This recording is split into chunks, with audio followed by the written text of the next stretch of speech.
For whatever, I mean, back to the twin thing, for whatever reason, you have dealt with a lot of labels in your career. People have always wanted to put a lot of labels on you. Yeah. I mean, there's identical twins, there's girls playing rock, there's the sexual orientation, Canadian, blah, blah, folk Wicca nightmare, dare I bring that up? Yeah. But are any, I'm kidding there, but are any of those labels harder to deal with than others? I hate the folk duo. That's what I hate. Like, we just signed this new record deal, and all the press releases and all the articles were like, folk duo, Tegan and Sara, signed to Sire, and I was like, I mean, we're not a duo. I mean, yes, there's two of us, which makes us a duo, I guess. But, like, are the Kinks a duo? But yeah, we're a band. We play with a 5-piece band. We've never put out an acoustic record in our lives. Like, we are not a folk duo. I mean, like, I don't listen to folk music, but I'm pretty sure. But everything else, like all these other labels, the other ones are true. I mean, they're true. unnecessary, I think, to always have to say them. But, I mean, I was just doing an interview the other day, and this woman was like,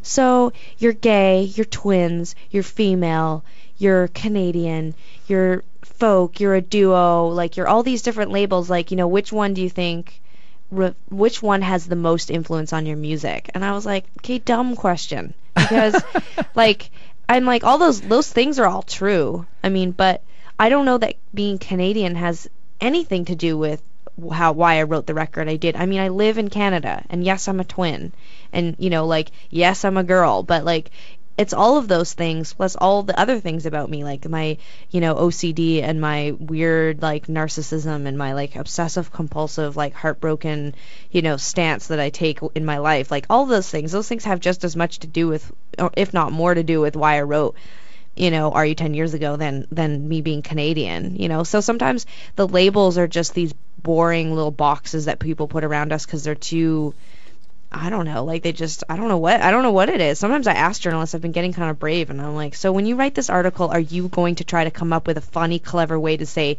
folk Canadian duo Tegan and Sara, or are you just going to say it because you don't have the creativity to come up with something new? And they're just like, ha ha ha, yeah, you see that a lot. And then it's like, I'm sure they'll be like, two of a kind, Tegan and Sara, or whatever. Well, you know, I mean, it is context, right? Yeah, I guess, yeah, but I mean, it's been done. Like, if I was a writer and I Googled Tegan and Sara and saw 8,000 articles that all had the same headline, which was folk duo Tegan and Sara, pop Canadian duo Tegan and Sara, it's like I would come up with something new because that's what I'm all about, right? It's like, I've got a sister that looks just like me, so it's all about, like, approaching life with this, like, you know, starting every day fresh and, like, trying to come up with something creative and interesting to keep yourself satisfied and motivated and inspired. And if I was a writer and I knew every journalist on the planet Earth had written the same thing already about Tegan and Sara, wouldn't I want to try to come up with something new? I think I would, but maybe I would be like everybody else, and I would be like, Canadian twin folk duo from Canada, Tegan and Sara. I also think that sometimes the like, I totally agree with you about context. Like, it certainly is important to give context, but, like, I mean, okay, like, take something like sexuality. It's like, you know, every time we hear about a band, we're not like, heterosexual new pornographers are in town this weekend. It's amazing, you know. Like, love these heterosexual Canadians, you know. Who doesn't love the heterosexual songs that the heterosexual new pornographers just wrote? I love this heterosexual album. It's amazing. Heterosexual rock. I mean, it's amazing.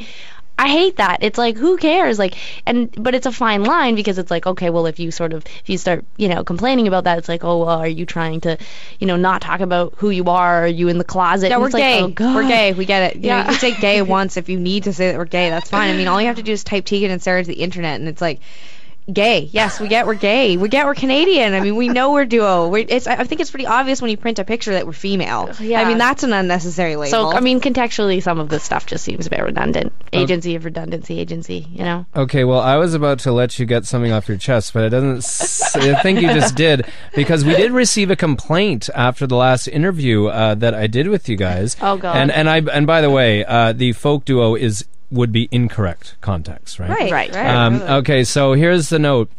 Hey, Grant, I was somewhat disappointed with the results of your last interview with Tegan and Sara.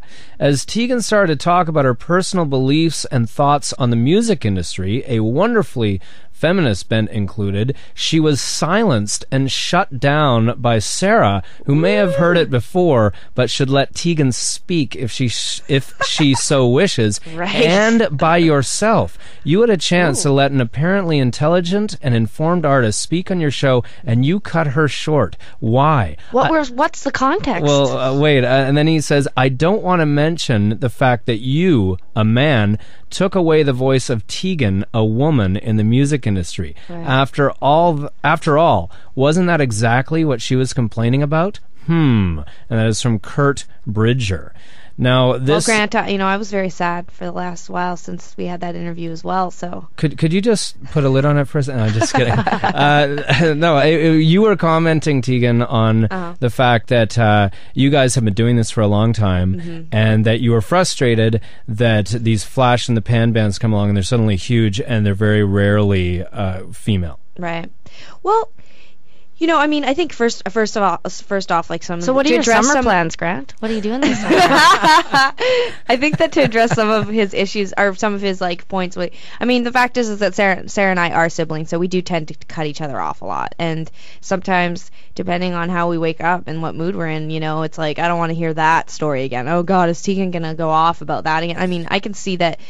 We probably cut each other off. I can't explain away your rudeness, but that's for your parents. That's for your parents to deal with, and you have to look in the mirror at the end of the day, not me. But no, I think that I know for me personally, I've seen a lot of changes in the industry since we started, but it's tough sometimes because we are girls and we do get pigeonholed, and sometimes we get we kind of get this pressure sometimes from the gay community to talk more about being gay, and then sometimes we get this pressure. Not so much anymore because the Canadian movement happened, but I know early on in our career there was a lot of focus on us being Canadian, and we were kind of like, God, is it really that big of a deal?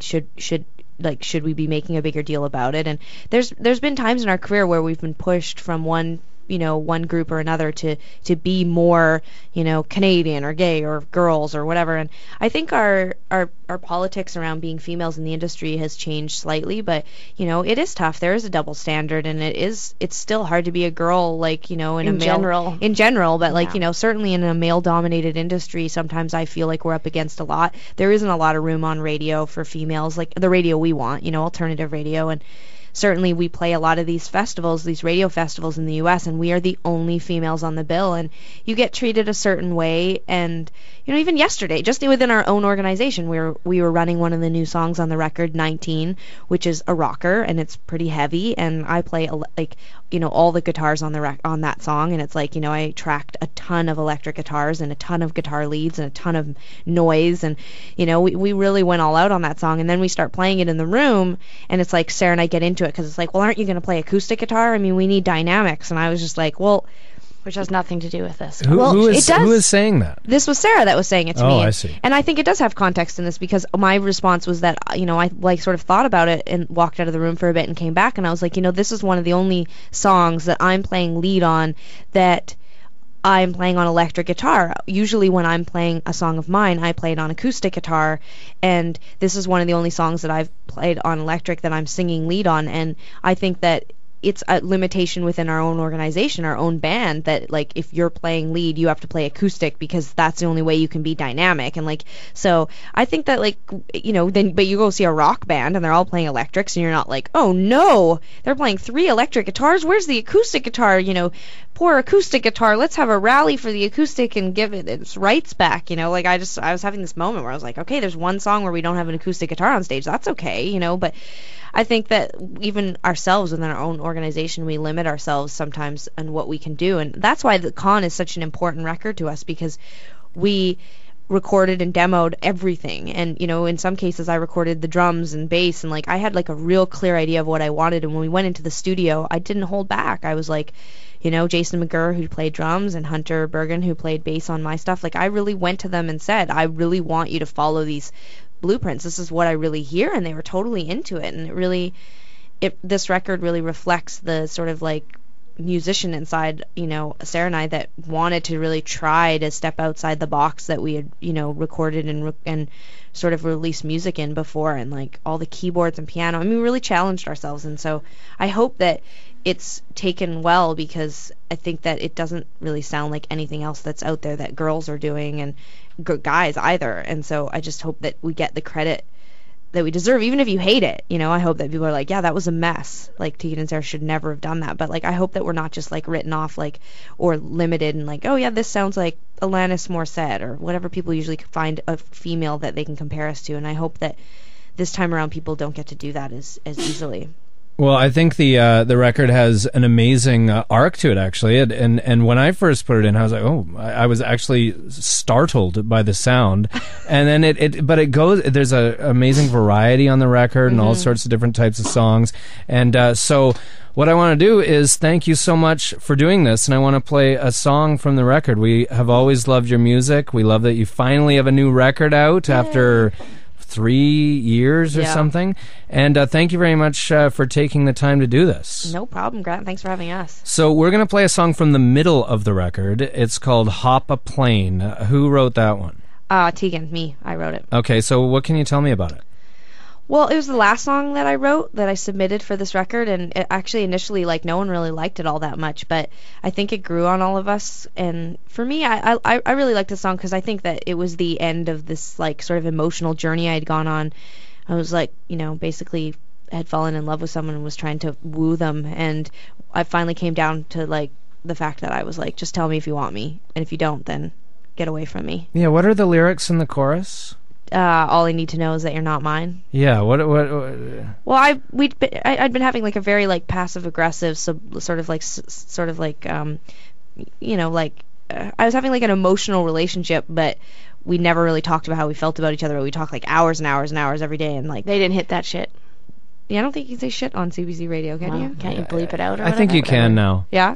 Yeah, basically we never hooked up, and we were basically dating. We talked hours and hours every day, and then I finally was like, what is going on between us, you know? And I'd written all these, like, pining, come and get me, save me from myself, love me, why don't you love me songs, and finally I just was like, sent this song to her and was like, what the fuck? You sent the song to this person? I sent all the songs to this person. I mean, I was making it very clear that I was attempting to woo them through music because I had a hard time talking about my feelings in general conversation, and so I would send each song as I went along. And, you know, when we had a rough patch, I sent Call It Off, and, you know, we had a, you know, like, each song sort of like represented a sort of chapter in the journey that we were taking together, and then Call It Off Hop a Plane was the last song, and it was sort of like my way of saying, like, if this isn't happening, like, you just need to let me know.